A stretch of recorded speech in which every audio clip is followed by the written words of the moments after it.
इस मूवी की स्टोरी 2077 से स्टार्ट होती है और हम देखते हैं कि एक बहुत बड़ी कंपनी जिसका नाम मेडुसा था, वो इंसानों पे खुफिया एक्सपेरिमेंट्स कर रही होती है और वो उन इंसानों के जीन्स को आल्टर करके सुपर सोल्जर्स बनाने की कोशिश कर रहे होते हैं। इसके लिए उन्होंने कुछ दिन पहले एक गवर्नमेंट एजेंट को भी पकड़ा था। उस एजेंट का नाम चिंग था, जिसकी बॉडी को वो लोग म्यूटेटिंग कंपाउंड के जरिए मॉडिफाई करने में कामयाब हो गए थे। लेकिन इससे पहले कि वो उसकी मेमोरीज को इरेज करते, बहुत सारे एजेंट्स वहां टाइम पे पहुंच जाते हैं और वहां मौजूद सभी लोगों को मारना स्टार्ट कर देते हैं। जिसके बाद उनका टीम लीडर जल्दी से एक्सपेरिमेंटल सब्जेक्ट्स को फ्री कर देता है और साथ ही वो कंपनी के इलीगल एक्सपेरिमेंट्स की एक कॉपी भी बना लेता है। जिसके बाद वो फौरन से चिंग के पास जाता है और उसे होश में लाने के लिए उसकी हेल्प करता है। लेकिन इस दौरान उन्हें इस बात का अंदाजा नहीं होता कि एक और लड़की जिसका नाम कैथरीन था उन्हें दूसरी तरफ से देख रही थी और अब वो लोग वहाँ से निकलने की कोशिश करते हैं। लेकिन तभी एक जायंट टेंटिकल सीलिंग से उन पे अटैक कर देता है, जिससे उन्हें वहाँ मौजूद खतरे का एहसास होने लगता है और जल्द ही एक बहुत बड़ा मॉन्स्टर उनके सामने आ जाता है, जो कि आहिस्ता से अपने केज से बाहर आता है और उन लोगों पे जोर से गरजने लगता है। ये देख के सभी एजेंट्स फौरन से उस पे फायरिंग करना स्टार्ट कर देते हैं, लेकिन उनकी बुलेट्स का उस मॉन्स्टर पे कोई असर नहीं होता। जिसके बाद वो मॉन्स्टर उन लोगों को खिलौनों की तरह उठा के दूर फेंकने लगता है और जल्दी सभी एजेंट्स को मार देता है और सब कुछ डिस्ट्रॉय कर देता है। जिसके बाद वो उन लोगों को खाने लगता है और फिर वो एजेंट्स के लीडर की तरफ बढ़ने लगता है। चिंग जब ये देखती है तो जल्दी से उस क्रिएचर की तरफ बढ़ती है और उसके ऊपर जंप कर देती है। जिसके बाद वो उसे कई बार स्टैप करती है और फिर वहाँ से नीचे छलांग लगा देती है, जिसकी वजह से उस मॉन्स्टर को बहुत गुस्सा आता है और वो चिंग पे अपने लंबे टेंटिकल से अटैक कर देता है। लेकिन वो इस अटैक से बच जाती है और उसके टेंटिकल्स पे ही वार करके उसके टुकड़े कर देती है। जिसके बाद बच जाने वाले लोग वहाँ से निकलने की कोशिश करते हैं और उस मॉन्स्टर को वहीं लॉक करने में कामयाब हो जाते हैं। लेकिन उन्हें ये नहीं पता होता कि उस मॉन्स्टर से भी ज्यादा खतरनाक दुश्मन उन्हें ट्रैक कर रहा होता है। और जब वो लोग एक वेयर हाउस में पहुंचते हैं तो उनके सामने कैथरीन आ जाती है, जो कि दिखने में तो के पॉप गर्ल ग्रुप का हिस्सा लग रही थी। अब कैथरीन उन्हें सरेंडर करने का कहती है और साथ ही वो उन्हें अपनी पावर से हिप्नोटाइज कर देती है। लेकिन चिंग उसके मैजिक से निकलने में कामयाब हो जाती है। जिसके बाद वो जल्दी से अपने दोस्तों को भी होश में लाती है। जिसके बाद टीम लीडर फौरन से कैथरीन पे अटैक कर देता है, लेकिन वो उसे ही उठा के दूर फेंकती है और वो सीधा दीवार में जा लगता है। अब जब टीम लीडर को ये अंदाजा हो चुका था कि वो लोग उसका मुकाबला नहीं कर सकते,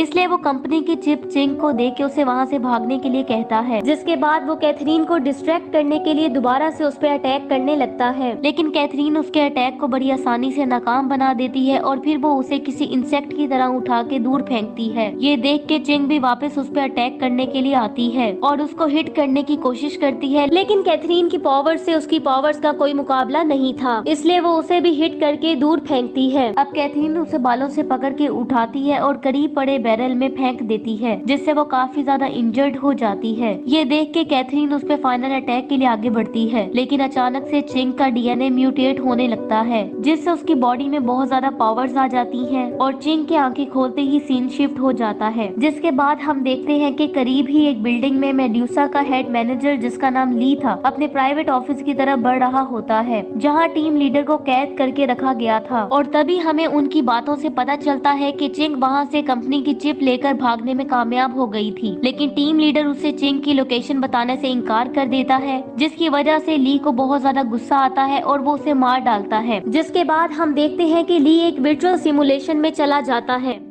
और तभी हमें पता चलता है कि कंपनी उन लोगों को जिनका डीएनए वो चेंज करते थे उन्हें आपस में फाइट करने पे मजबूर करती थी, जिससे उन म्यूटेंट्स के जीन्स की सलाहियत जांचने में हेल्प मिलती थी, क्योंकि इस दौरान वो मरने के बहुत करीब पहुंच जाते थे। और इस तरह कंपनी दुनिया के सबसे बेस्ट सुपर सोल्जर्स बनाने की कोशिश करती थी। यहीं पे हम उनकी न्यू मेंबर को भी देखते हैं जिसका नाम क्यू था और वो खतरनाक लड़ाई के बाद बहुत ही ज्यादा पावर्स हासिल करने में कामयाब हो गई थी और उन पावर्स को यूज करते हुए वो वहाँ पड़े हुए सभी स्टोन्स को भी कंट्रोल करने लगती है और फिर वो उन्हें जोड़ के एक बहुत बड़ा ऑब्जेक्ट बना देती है। जिसके बाद वो उस जाइंट रॉक को अपने ओपोनेंट पे गिरा देती है, जिससे वो बैटल फील्ड भी डिस्ट्रॉय हो जाती है। दूसरी तरफ हम देखते हैं कि चिंग को जब होश आता है तो वो एक स्ट्रेंजर के रूम में होती है और उसे देख के ऐसे लगता है जैसे वो अपनी मेमोरीज खो चुकी थी। और तभी वो उस स्ट्रेंजर को नोटिस करती है जो कि वहाँ बैठा होता है, जो कि अपने आप को जॉन के नाम से इंट्रोड्यूस करवाता है। लेकिन चिंग अचानक से उस पर अटैक कर देती है, जिससे वो दूर जा गिरता है, जिसके बाद वो बाहर की तरफ भागने लगती है। जॉन भी जल्दी से उसके पीछे भागता है और जल्द ही चिंग के पास पहुंच जाता है, जो कि बाहर की दुनिया को देख के काफी हैरान लग रही थी, ऐसे जैसे उसने पहली बार बाहर की दुनिया देखी हो। अब जॉन उसे काम डाउन करने की कोशिश करता है, लेकिन वो इससे और ज्यादा डिस्टर्ब होने लगती है और वो दोबारा से जॉन पे अटैक कर देती है। लेकिन तभी वहाँ मौजूद सब कुछ रुक जाता है, जिसका मतलब ये था कि वो एक्सीडेंटली टाइम को रोकने में कामयाब हो गई थी, जो कि उसकी पावर्स में से एक पावर थी, लेकिन उसे इस बारे में अभी पता नहीं होता। जिसके बाद वो नोटिस करती है कि वहाँ पे एक एक्सीडेंट होने ही वाला था, जिसे देख के वो जल्दी से उस सिविलियन को वहाँ से टेलीपोर्ट कर देती है और इस तरह कोई भी नुकसान होने से बच जाता है। और अब उसे अपनी पावर्स का एहसास होने लगता है और वो अपनी एबिलिटीज को देख के काफी शॉक्ड हो जाती है। लेकिन उसकी पावर्स के इस हार से कंपनी अलर्ट हो जाती है और उन्हें उसकी लोकेशन का पता चल जाता है और वो उसे पकड़ने के लिए अपने कई आदमियों को वहाँ भेज देते हैं। लेकिन चिंग उन्हें देख के बिल्कुल भी नहीं घबराती और अपनी पावर्स को यूज करते हुए उन पे अटैक कर देती है और जल्दी वो फाइट में डोमिनेट करने लगती है और सभी को उठा उठा के दूर फेंकने लगती है। जॉन जो उसे ऐसा करते हुए देख रहा होता है, वो जल्दी से उसके पास आके उसे वहाँ से चलने के लिए कहता है, जिसके बाद वो ये रिवील करता है कि वो एक पुलिस ऑफिसर है। दूसरी तरफ ली को जब अपने आदमियों के फेल होने की न्यूज मिलती है तो वो गुस्सा हो जाता है, लेकिन तभी वहाँ एक लड़की आती है जिसका नाम एंजेला था और वो कंपनी के अंदर मैनेजर बनने के लिए ली की कंपिटिटर थी। यहाँ वो ली की नाकामियों पर उसका मजाक उड़ाने लगती है और उसे बताती है कि अब से वो मैनेजर की पोस्ट को टेक ओवर करने वाली है और उसका प्लान ये था कि वो एक क्लास म्यूटेंट क्यू को भेजकर कंप्यूटर चिप वापस हासिल करना चाहती थी। इसी दौरान हम देखते हैं कि जॉन चिंग को अपनी मेमोरी वापस हासिल करने में हेल्प करने का फैसला करता है और वो इसके लिए पुलिस डिपार्टमेंट का फेशियल रिकॉग्निशन सिस्टम यूज करते हैं ताकि वो ये पता लगा सकें कि पिछले कुछ दिनों से वो कहाँ पे थी। और तभी उन्हें पता चलता है कि वो टूरिस्ट के एक ऐसे ग्रुप का हिस्सा थी जिसमें उसकी कुछ और फ्रेंड्स भी शामिल थी। और हैरानगी वाली बात ये थी कि वो सब भी मिसिंग थी। जिसके बाद चिंग को अपनी पॉकेट में वो कंप्यूटर चिप मिलती है, जिसे देख के उसे ऐसा फील होता है कि वो काफी इम्पोर्टेंट चीज है, इसलिए वो उसे जॉन को दे देती है। अब इससे पहले कि वो जान पाते कि अब उन्हें क्या करना चाहिए, कोई उन पर एक बहुत बड़े पिलर से अटैक कर देता है, जिससे वो बड़ी मुश्किल से बचते हैं। इसके बाद एक म्यूटेंट उनका दरवाजा ब्लास्ट के साथ दूर फेंकता है और यहाँ हमें पता चलता है कि वो म्यूटेंट क्यू थी। चिंग उसे देख के पहचान जाती है कि वो उन लड़कियों में से एक है जो कि मिसिंग है, लेकिन अब उस लड़की को कंपनी एक ज़ॉम्बी की तरह कंट्रोल कर रही होती है और यही वजह थी कि वो जल्दी से चिंग पे अटैक कर देती है, जबकि जॉन उन्हें लड़ते हुए देख के चुप हो जाता है। अब दोनों म्यूटेंट्स एक दूसरे को हिट करने की कोशिश कर रही होती हैं, लेकिन फिर चिंग क्यू को दूर फेंकती है, जिससे वो सीधा दीवार में जा लगती है, जिस वजह से क्यू को मौका मिलता है और वो बाहर की तरफ भागने लगती है, जबकि चिंग अपनी टेलीपोर्टेशन की स्किल यूज करते हुए उसका पीछा करने लगती है और जल्द ही वो उसे पकड़ने में कामयाब हो जाती है, जिसके बाद वो उसे हवा में उछाल देती है। लेकिन अब जब चिंग उस पर अटैक करती है तो क्यू अपनी पावर को यूज करते हुए उसके अटैक को रोकने में कामयाब हो जाती है और अब वो उस पे काउंटर अटैक करने लगती है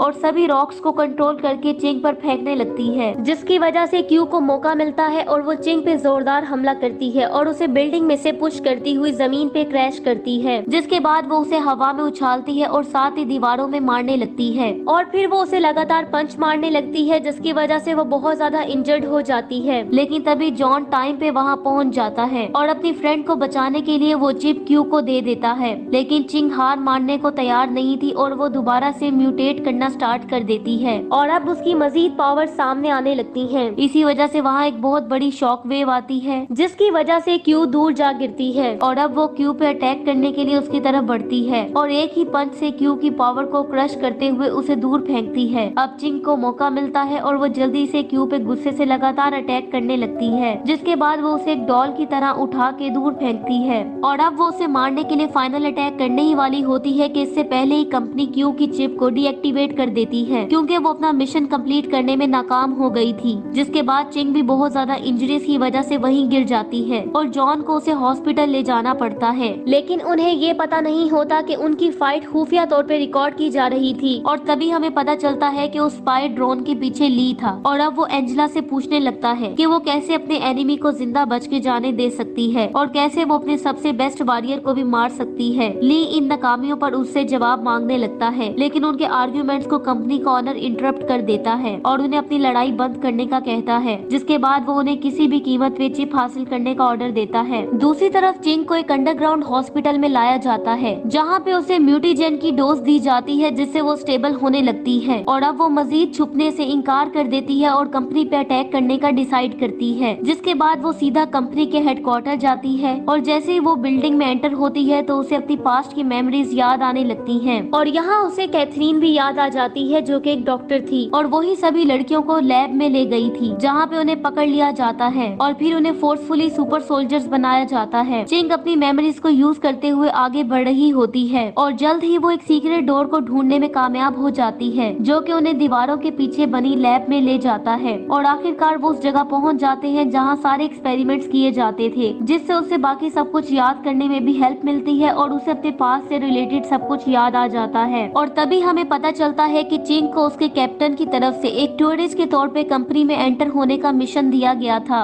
लेकिन इसी दौरान वो पकड़ी जाती है। अब चिंग को सब कुछ याद तो आ गया था, लेकिन उसे ये नहीं पता होता कि उसके सभी एक्शंस पे एंजेला नजर रखे हुए थी और यहाँ वो उनसे कांटेक्ट करती है और उसे चिप वापस लौटाने का अल्टीमेटम देती है। और तभी उन्हें पता चलता है कि अगर वो 1 घंटे में चिप कंपनी को वापस नहीं करेगी तो कंपनी स्ट्रीट में मौजूद सभी लोगों को कत्ल कर देगी। लेकिन हैरानकुन तौर पे चिंग को उन लोगों के मारे जाने की कोई परवाह नहीं होती और वो वहाँ मौजूद मजीद इम्पोर्टेंट चीजें इकट्ठी करने लगती है ताकि उनको कैप्टन तक पहुँचा सके। जॉन को उसके इस डिसीजन पे बहुत ज्यादा गुस्सा आता है और वो उससे पूछने लगता है कि अगर उसका मकसद मासूम जिंदगियां बचाना नहीं है तो फिर उसके इस मिशन का क्या फायदा। अब हालांकि जॉन को ये पता था कि अगर वो अकेला वहाँ गया तो मारा जाएगा, लेकिन फिर भी वो उन लोगों को बचाने के लिए वहाँ जाने लगता है। नेक्स्ट सीन में हम देखते हैं कि चिंग की मुलाकात कैप्टन से होती है और वो कंप्यूटर चिप उसे दे देती है, जिसके बाद वो उसे जॉन की हेल्प करने के लिए सोल्जर्स भेजने का कहती है। लेकिन वो ये सुन के हैरान हो जाती है जब वो उसे कहता है कि ये उनका काम नहीं है। दूसरी तरफ जॉन अकेला ही फाइट करने की तैयारी कर रहा होता है और जल्द ही उस स्ट्रीट में पहुंच जाता है, जिसके बाद बहुत ही ज्यादा लोग उससे फाइट करने के लिए सामने आते हैं। लेकिन जॉन उन्हें देख के बिल्कुल नहीं घबराता क्योंकि उसे पता था कि वो जो कुछ कर रहा है सिर्फ अच्छाई के लिए कर रहा है। लेकिन इससे पहले कि उनकी फाइट स्टार्ट होती वो देखता है कि चिंग भी वहाँ पहुँच चुकी होती है और वो जॉन से कहती है कि वो उसे अकेले ही इतनी बड़ी कामयाबी हासिल नहीं करने देगी। जिसके बाद वो दोनों एनिमी से फाइट के लिए तैयार हो जाते हैं, लेकिन उन्हें ये पता नहीं होता कि ली उन्हें ऑफिस से देख रहा होता है और उसके पास वहाँ बहुत से इन्वेस्टर्स भी मौजूद होते हैं जो कि अपने लिए सुपर सोल्जर्स खरीदना चाहते थे। दूसरी तरफ हम देखते हैं कि बहुत से सोल्जर्स चिंग पे अटैक करने के लिए उसकी तरफ बढ़ने लगते हैं, लेकिन चिंग इससे पहले ही उनकी तरफ टेलीपोर्ट हो जाती है और बहुत ही तेजी के साथ वो सभी सोल्जर्स को मारने लगती है और देखते ही देखते वो उन सबको मार डालती है। लेकिन इसी दौरान एंजेला को मौका मिलता है और वो जॉन को पकड़ लेती है, जिसके बाद वो एक साइकोपैथ की तरह सिंगिंग करने लगती है और साथ ही वो जॉन को स्टैप कर देती है, जिसकी वजह से जॉन दर्द के मारे चिल्लाने लगता है। ये देख के चिंग फौरन से एंजेला की तरफ बढ़ती है और गुस्से में उस पर अटैक कर देती है, लेकिन जल्द ही एंजेला उसे भी कई बार स्टैप करती है और बहुत ज्यादा इंजर्ड कर देती है, जिसकी वजह से चिंग को गुस्सा आता है और वो एक बार फिर से म्यूटेट करना स्टार्ट कर देती है, जिससे उसकी पावर्स 40% इंक्रीज हो जाती हैं और वो एक मैसिव शॉक वेव क्रिएट करती है जिससे एंजेला दूर जा गिरती है। लेकिन एंजेला को इससे कोई फर्क नहीं पड़ता और वो जल्दी से उठ के फाइट के लिए तैयार हो जाती है, लेकिन चिंग जल्दी से टेलीपोर्ट होके उसके पीछे पहुंच जाती है और एक ही वार से उसका सर काट देती है। ली भी ये देख रहा होता है कि उसकी कुलीग एक बार फिर से नाकाम हो गई है, जिसकी वजह से इन्वेस्टर्स भी उसे क्वेश्चंस करने लगते हैं कि क्या वाकई म्यूटेंट इस काबिल है कि उनके लिए इतनी ज्यादा कीमत अदा की जाए। ये सुन के ली को गुस्सा आ जाता है और वो उस इन्वेस्टर को उठा के दीवार पे फेंकता है और उन्हें वहीं रोकने के लिए ब्लैकमेल करने लगता है और उन्हें जान से मारने की धमकी देता है। दूसरी तरफ चिंग अपने इंजर्ड फ्रेंड को देख के बहुत ज्यादा अफसुर्दा होती है जो कि मरने ही वाला होता है। अब जॉन उसे कहता है कि उसे इस बात का रिग्रेट है कि वो उसके साथ ज्यादा टाइम स्पेंड नहीं कर सका। इसी के साथ उसकी वहीं डेथ हो जाती है। चिंग को ये एहसास होता है कि उसका फ्रेंड उसकी वजह से मारा गया है, इसलिए वो उसका बदला लेने की कसम खाती है, जिसके बाद वो जल्दी से मेडूसा के हेड ऑफिस पहुंच जाती है जहां बहुत से सोल्जर्स उसकी तरफ बढ़ने लगते हैं। लेकिन चिंग एक ही वक्त में उन सबको मारने में कामयाब हो जाती है, जिसके बाद वो सीधा ली के पास जाती है और वहां पहुंच के उसे बताती है कि उसे लोगों को मारना बंद कर देना चाहिए। लेकिन उसकी बातों का ली पे कोई असर नहीं होता और वो ये क्लेम करता है कि वो तो ये सब इसलिए कर रहा है क्योंकि ये ह्यूमैनिटी के लिए बेहतर है। ये सुन के चिंग उसकी तरफ टेलीपोर्ट हो जाती है और उस पर अटैक्स करना स्टार्ट कर देती है, जबकि बाकी सब लोग वहाँ से जान बचा के भागने लगते हैं। इसी दौरान हम देखते हैं कि ली चिंग के हर अटैक को नाकाम बनाने लगता है और ली जल्द ही फाइट को डोमिनेट करने लगता है, जिसके बाद वो उसे उठा के दूर फेंकता है और अपनी पावर्स को यूज करते हुए उस पर अटैक करना जारी रखता है और उसे उठा के दीवारों और पिलर्स में मारने लगता है। अब इसके बावजूद कि ली की पावर्स चिंग पे पूरा कंट्रोल हासिल कर चुकी थी, लेकिन फिर भी वो हिम्मत हारने से इनकार कर देती है। ली ये देख के उसे जान से मारने का फैसला करता है और यहाँ चिंग उसके अटैक से बेहोश होने लगती है। इसके बाद उसे एक विजन आता है जिसमें वो जॉन को देखती है जो कि अभी भी जिंदा था और अब चिंग उससे पूछने लगती है कि वो कैसे ये फाइट जीत सकती है क्योंकि अब उसकी पावर्स अपने दुश्मन से बहुत ज्यादा वीक हैं। जॉन उसे याद करवाता है कि वो जो कुछ भी है वो सिर्फ उन पावर्स की वजह से नहीं है बल्कि उसकी असल ताकत उसके दिल में है। ये सुन के चिंग को अपने फ्रेंड का सेक्रीफाइस याद आने लगता है जिसकी वजह से उसे गुस्सा आ जाता है और वो दोबारा से म्यूटेट होने लगती है जिससे उसकी पावर्स पहले से भी ज्यादा बढ़ जाती हैं और वो दोबारा से होश में आ जाती है और अब वो ली की पावर से बच निकलती है जिसके बाद वो इतनी तेजी से मूव करने लगती है कि ली उसे बिल्कुल भी नहीं देख पाता। इसलिए अब चिंग को मौका मिलता है और वो उस पर खतरनाक अटैक करती है जिससे वो दूर जा गिरता है और अब उसके लिए चिंग की पावर्स का मुकाबला करना और मुश्किल हो जाता है क्योंकि वो उसे बार बार उठा के दीवारों में मारने लगती है और अब वो एक जाइंट स्टैचू के पास आ गिरता है जिसके बाद चिंग उसके सामने आती है लेकिन ली भी हिम्मत नहीं हारता और अपनी सारी पावर्स इकट्ठी करने लगता है जिससे वहाँ मौजूद शीशे के टुकड़े हवा में उड़ने लगते हैं और फिर वो उन्हें सीधा चिंग को दे मारता है लेकिन चिंग जल्दी से वहाँ से टेलीपोर्ट हो जाती है और वो उसके अटैक्स को डॉज करती हुई उसे सर में स्टैब करने में कामयाब हो जाती है जिससे वो वही मारा जाता है। नेक्स्ट सीन में हम देखते हैं कि चिंग जॉन के घर आती है और उसे याद करने लगती है लेकिन तभी वो ये देख के हैरान हो जाती है जब जॉन उसके सामने आ जाता है जो कि अभी तक जिंदा था और अब हमें पता चलता है कि जॉन भी किसी तरह म्यूटेंट बन गया था जिसके बाद वो दोनों नए फ्यूचर की शुरुआत करते हुए एक दूसरे की तरफ स्माइल करने लगते हैं। जिसके बाद हम चिंग को रूफ टॉप पे देखते हैं जो कि पूरे सिटी को देखते हुए ये प्रॉमिस करती है कि वो जॉन के साथ मिलकर ह्यूमैनिटी को प्रोटेक्ट करेगी लेकिन उन्हें इस बात का पता नहीं होता कि कहानी का मेन विलन तो अभी जिंदा था क्योंकि ली तो सिर्फ उसका एक क्लोन था। इसी के साथ ये मूवी एंड हो जाती है। Thank you so much for